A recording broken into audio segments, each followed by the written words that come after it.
Tonight it was in various corners in Region 2-5A. Some big battles. Let's start you out with the rivalry showdown. A battle of the Vikings of Spartanburg and the Cavaliers of Dorman.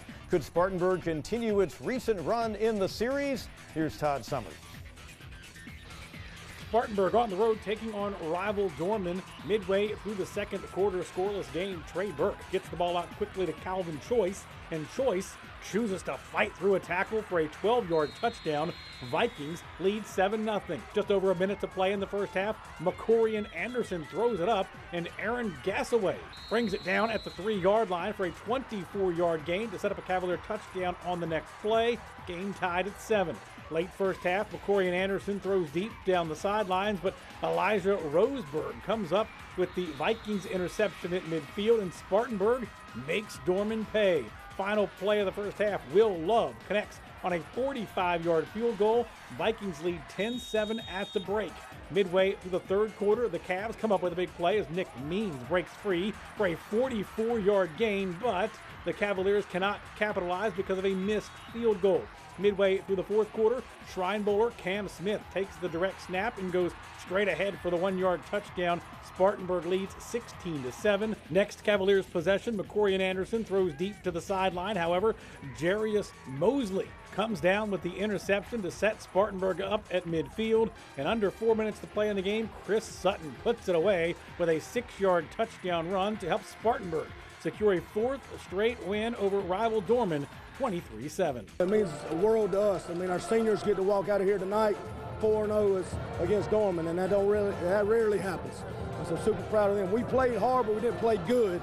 But ultimately, playing hard allowed us to overcome not playing well. So, I mean, right there is good stuff, ain't it? It felt great. We started off a little slow, but once Coach gave us that talk at halftime, we came out balling, man. In Roebuck for the High School Red Zone, I'm Todd Summers.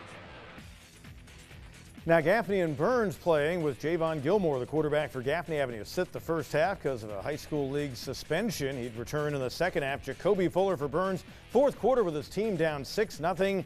Tied at 6, extra point was blocked. Then what would be a winning field goal for Gaffney blocked by Byrnes. Evan Olson had it rejected, so it goes overtime. In the second overtime period, tied at 9, John Cummings missing. Game stays tied at 9, so Gaffney gets the ball. Junior Smith gonna take it on in for the winning points. Gaffney's 5-0. 3 of their wins have been razor thin, but it's another victory, 15-9. It's been very chaotic, but it's been very blissful, and we was able to come out here and win, and getting that overtime victory with Jamarcus. I mean, he's great. I mean, this whole team's great. This has been awesome. It's all on the kids. They got to want it, and they got to understand what it takes, and that's a learning process in itself. I hope tonight that they've seen, by winning in overtime again, maybe there was a lot of growth tonight, and it'll help us in the long run. And another win where it's Junior Smith who scores the winning points as the quarterback for Gaffney, which gets to 2-0 in the region. Elsewhere in Region 2-5A, Boiling Springs on the road against the Generals of Wade Hampton, still with a bitter taste in their mouth over that recent loss to Gaffney. Bulldogs, though, Lincoln Husky and Company, no trouble at all with the home team. Graham Guest on the receiving end. That's going to go for 6 for Boiling Springs, trying to make it 6 in a row in the series, and they came in allowing about 12 points a game. They were fierce on defense and had plenty of offense. There's a Husky touchdown.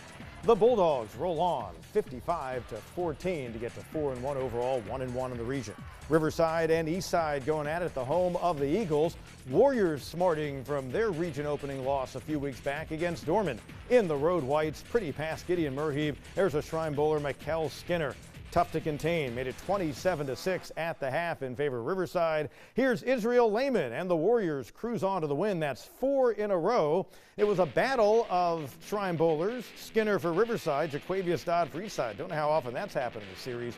Riverside wins, by the way. Region 2-5A will scrap all the games from last week's Week 6 and finish out their regular season with games all the way through November 8th. Meanwhile, in Region 1-5A, the only game tonight, because the other 3 will be played tomorrow, had Mauldin on the road against Easley, a Mavs team trying to snap a 15-game losing streak. Aaron Tolbert and the Green Wave wanted nothing to do with that. They build a 28-15 lead in the third quarter off that 45-yard run. But later in the third, Jackson Vickers for Mauldin to Patrick Murphy. That's a 58-yarder. Cuts the Easley lead to 6 at 28-22. And then in the fourth quarter, it's Vickers with the keeper for 15 yards. Mauldin moves in front to stay. The Mavs snap their 15-game skid. Andre Cook, his first win as their head coach. They move on to the win over easily, and a big one at that, by a 36-28 final. Mauldin back in the win column. Westside, #1 team in 4A, trying to extend the longest winning streak in these parts, looking for a 19th straight triumph in a first ever meeting for Cutter Woods and the Rams against the Emerald Vikings in Greenwood tonight. Armani Weaver going to take it on in for a 7-0 lead. Westside, a team with a couple of Shrine Bowlers. Woods is one of them. Kamarius Bomar is the other. What a season he's having. And Westside rolling on to the victory. It's 19 in a row. They're about 10 shy of the program record. They win 41-17.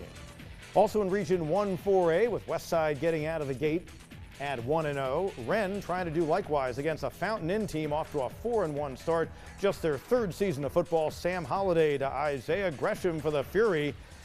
That comes in the third quarter, but at that point it was a 35-12 lead for Wren. And then extending the play, Reese Price to Ethan Harkness for the touchdown, and Wren moves on to the victory.